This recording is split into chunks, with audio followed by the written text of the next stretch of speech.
is the crane I built at Meccano, and I will show you through the whole thing with sections and whatnot.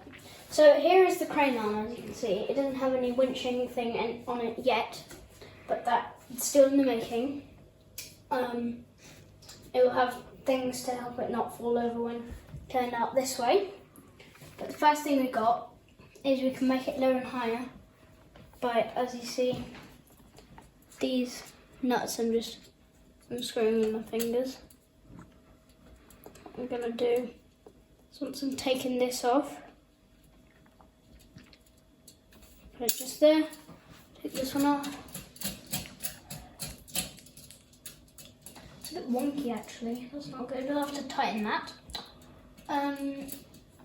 Okay, so then we'll slip these off, and now this will just go down and it can go up.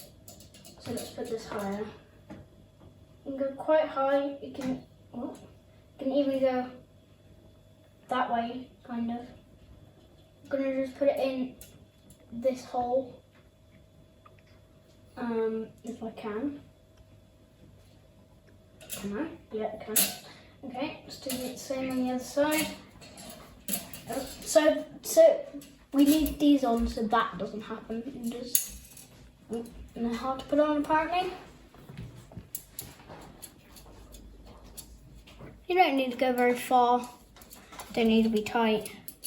Just sort of stuffing them coming off. Just stick them on there. This one's wonky, so I'm gonna have to tighten that. All in the process of being built. And then, because it's very boring and to just turn it around like this, we need this.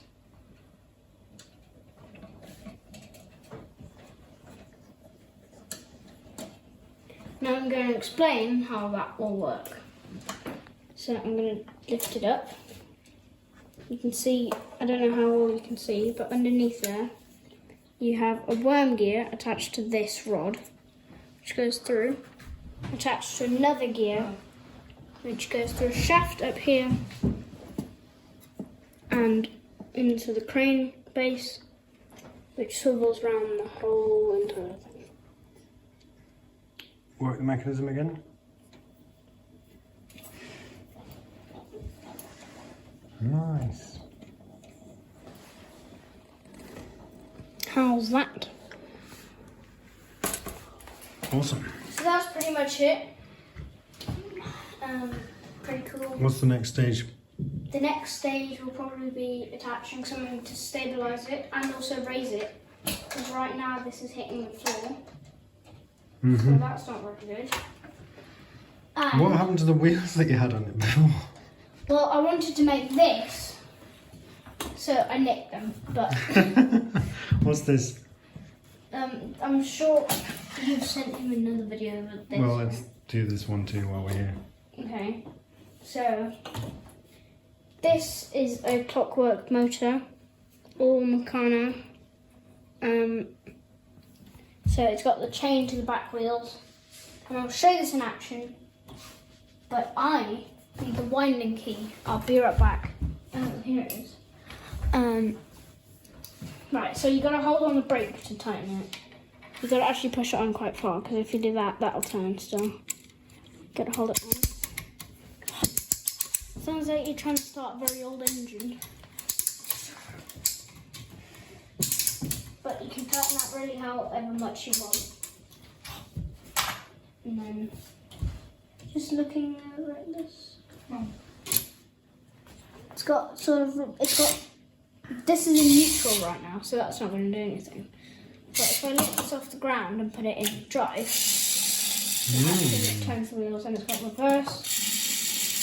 It's kind of hard to tell that it's going drive and reverse, so I'll show you on the floor. I'll just do some more winding. So it's got some power.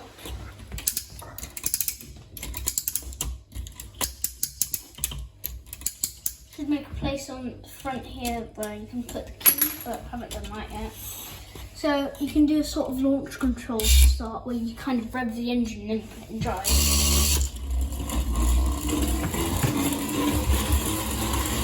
And then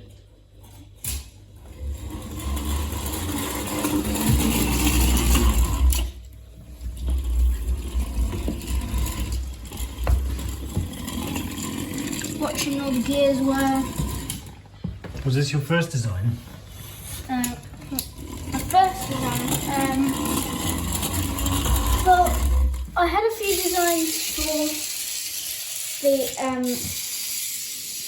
that will just wind away through itself in neutral. Just for a moment.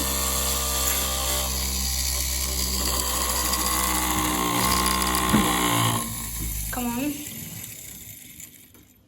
Right. Just letting the spring relax, are you? Yeah, and it relax.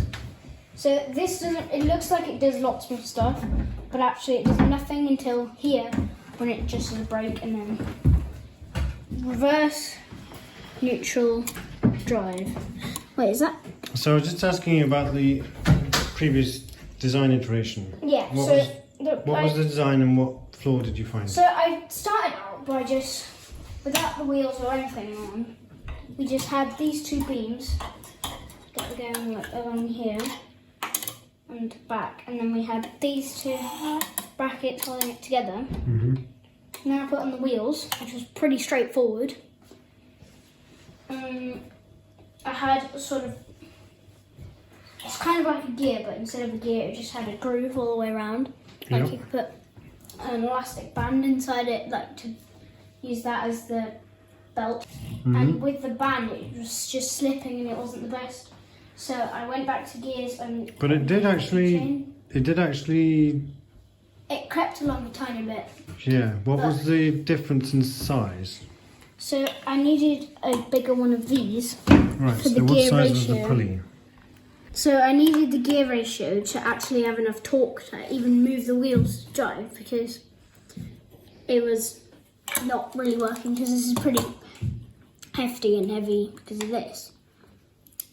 So I needed a bigger rear gear on the drive axle. So I didn't have one of them for a pulley, so I Right. just had to use the chain because it had the big gear.